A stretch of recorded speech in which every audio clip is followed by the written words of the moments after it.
Choisissez vos priorités de vie. Bonjour les amis, aujourd'hui on va réfléchir à nos priorités de vie. Alors peut-être qu'un jour vous vous êtes dit, je ne sais pas quelle priorité donner à ma vie. Cette réflexion vient souvent du fait que quand vous êtes tiraillé entre le job qui vous prend trop de temps et la vie perso que vous voudriez plus intense. À ce stade, il est intéressant de constater que vous n'êtes pas certain d'avoir le choix. Vous pensez qu'il faudrait remettre en cause trop de choses et que vous n'êtes pas prêt. Il faudrait sortir de sa zone de confort, tenter d'autres solutions, prendre des risques et votre cerveau rachidien préhistorique vous indique de ne rien faire car pour le moment vous n'êtes pas en danger. Et c'est là que vous vous trompez, le danger vous guette car l'acceptation d'une situation qui ne vous correspond pas s'appelle la résignation. Et ce mal vous ronge petit à petit. C'est insidieux, vous ne le voyez pas arriver. Mais le vrai risque dans la vie, c'est de ne pas en prendre. Si vous souhaitez avoir plus de temps pour vos proches, votre moitié, vos enfants, vos passions, faire un peu plus de sport, participer à des œuvres caritatives, faire du bénévolat, donner un sens à votre vie, il va falloir bouger les positions. Vous êtes responsable de votre vie et les choix que vous faites vont vous conduire à réaliser vos rêves ou pas. Choisir vos priorités, c'est maîtriser 3 éléments essentiels. Votre énergie, vos compétences et votre temps. Vous en êtes le seul dépositaire et ils ne dépendent que de vous. Votre énergie, c'est votre carburant. C'est ce qui vous donne envie de vous lever le matin. Elle dépend de votre condition physique, bien sûr, et très fortement de votre mental, mais aussi de votre hygiène de vie et de votre alimentation. Elle ne s'épuise pas si on s'en sert trop, mais si on s'en sert mal. Vos compétences, c'est ce que vous devez faire évoluer tout au long de votre vie. C'est ce que vous avez à vendre. Mais n'arrêtez jamais d'apprendre, s'il vous plaît. Formez-vous. Trop de personnes s'arrêtent juste après les études. Or, les études ne servent qu'à apprendre à apprendre. On distingue 2 types de conséquences, le savoir-faire et le savoir-être.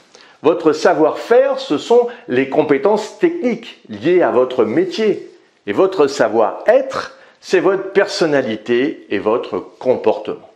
On a plus de facilité à faire évoluer ses savoir-faire que son savoir-être, qui repose sur les valeurs et sur l'éducation. Votre temps est compté, et c'est la ressource la plus précieuse. Alors, s'il vous plaît, ne le gâchons pas. Au service de quoi avez-vous envie de mettre votre énergie et vos compétences? Il ne faut pas se laisser influencer par le bruit des autres. Faites-vous votre propre idée, même si on cherche à vous aiguiller, vous êtes le seul maître à bord. Qu'avez-vous vraiment envie de faire? Dans quoi avez-vous envie d'entreprendre? Au service de quoi avez-vous envie de mettre votre entreprise? Et c'est-à-dire vous-même. Quelles sont les activités, secteurs ou domaines, les causes qui vous attirent? Et pour y arriver, quelles sont vos priorités? Alors chacun a sa réponse. Il faut la trouver et pour cela, il faut chercher. C'est la dernière étape qui est aussi la première si vous cherchez votre orientation ou que vous réfléchissez à une reconversion. Cela demande un peu d'introspection, d'apprendre à écouter. Une bonne piste, c'est d'écouter les intuitions qui nous viennent de notre cœur. Cela s'apprend. C'est souvent nous qui nous fixons nos propres limites dans notre tête. Cela nous empêche parfois d'avancer. Lorsque votre liste de priorités est hiérarchisée, n'oubliez pas de cerner les menaces et les opportunités de votre projet. Un bon outil que je connais de par ma formation dans le domaine de la qualité est l'outil SWOT, la matrice SWOT, comme Strengths, les forces, Weaknesses, faiblesses, opportunities, opportunités, et threats, les menaces. Il va vous aider à faire ce bilan. Alors les forces. Ce que vous avez déjà à disposition actuellement pour atteindre cet objectif, les ressources, les moyens matériels, le budget. les faiblesses, ce qui vous manque actuellement encore pour atteindre l'objectif, ressources, moyens matériels et budget.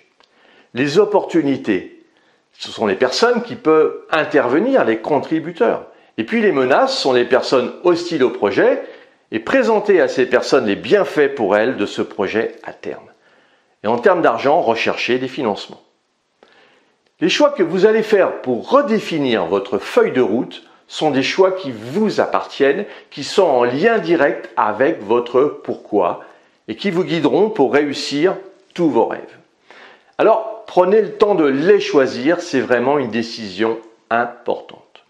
Si vous voulez aller plus loin dans la gestion de votre temps, et puis pour vous remercier d'avoir suivi cette vidéo, j'ai mis à votre disposition 1 heure de formation sur le fonctionnement de votre cerveau et la préparation mentale. Laissez-moi votre adresse email pour que je vous l'envoie. Et puis retrouvez-moi sur le site internet www.lessecretsdechronos.com. Abonnez-vous à la chaîne, mettez-moi un pouce bleu, likez, commentez. Et puis si vous voulez qu'on aille un petit peu plus loin ensemble, je vous offre un coaching d'1 demi-heure et je vous ai mis le lien dans la description. Voilà, mais je vous dis à très vite les amis.